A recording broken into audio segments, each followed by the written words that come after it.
Experts in diplomacy, governance, and international relations have called for stronger knowledge sharing and policy dialogue between Nigeria and China as a means of deepening bilateral cooperation and promoting sustainable development.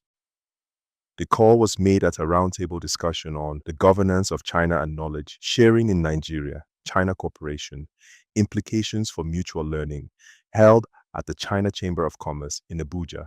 Organized by the Center for China Studies, participants at the dialogue examined how governance experiences and development strategies can be shared to strengthen relations between both countries.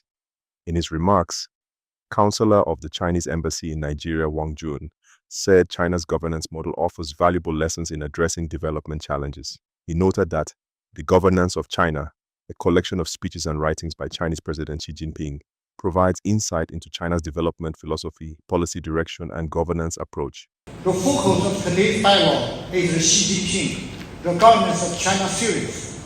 This volume systematically articulates the core principles, essence, and the practical requirement of Xi Jinping's thought on socialism with Chinese characteristics for new era. They offer important windows into understanding the logic behind Chinese development, governance, and theoretical innovation. For example, the concept of the target poverty alleviation outlined in the books emphasizes precise, tailored measures for each village, household, and individual. China successfully lifted nearly more than 800 million rural residents out of poverty. This philosophy and methodology holds significant practical value for Nigeria and other African countries in their efforts to eradicate poverty and promote inclusive development. Director of the Center for China Studies, Charles Onuneju, said, cooperation between both countries has expanded significantly in infrastructure, agriculture, industrialization, trade, investment, education, and cultural exchange. He stressed that intellectual engagement and policy-oriented discussions should become a major pillar of the bilateral relationship alongside economic cooperation. Infrastructure construction, agricultural modernization, capacity building, industrial capacity building, trade and investment, cultural and educational exchanges are some of the areas that the two sides have been considered have made considerable and ambitious of progress.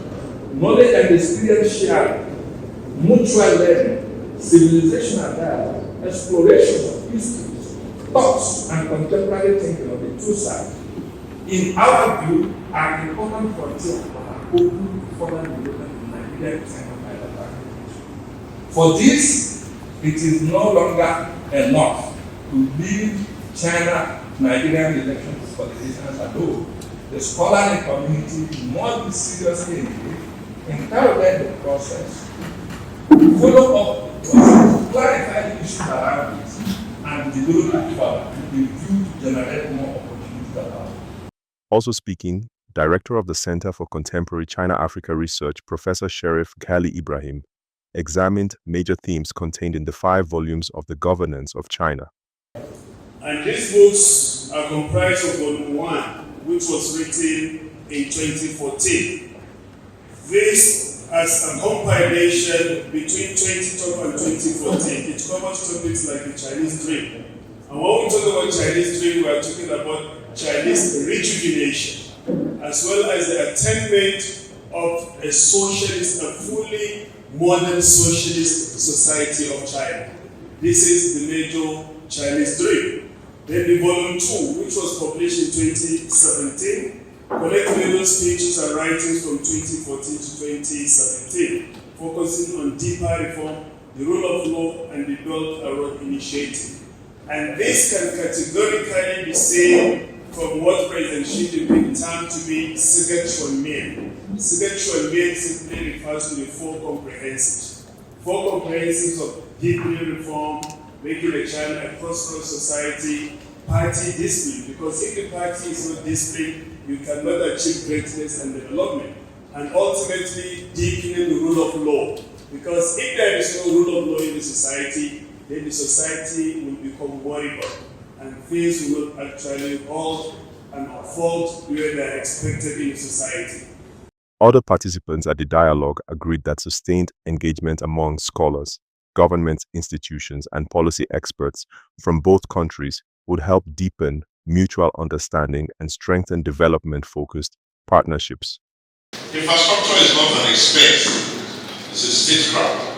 From what we have read in your book, we have seen that the concept of infrastructure cannot be viewed as an expense. It must be viewed as a statecraft, which allows the population to stop getting hyperventilating because of loss of infrastructure.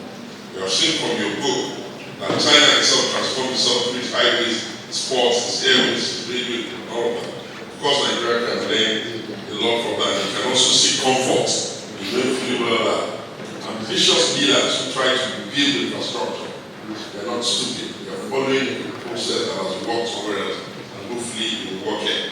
As a Sino-Chinese, I have come to understand Chinese the way they do. In China, they have 9 political parties. You are hearing it for the first time. They have parties, political parties. The CPC, Communist parties, they are all agreed to have one political party. I have met Chinese who belong to different parties. I said, you are in an opposition party. You know what they like? No, I'm not an opposition. I'm a party in cooperation.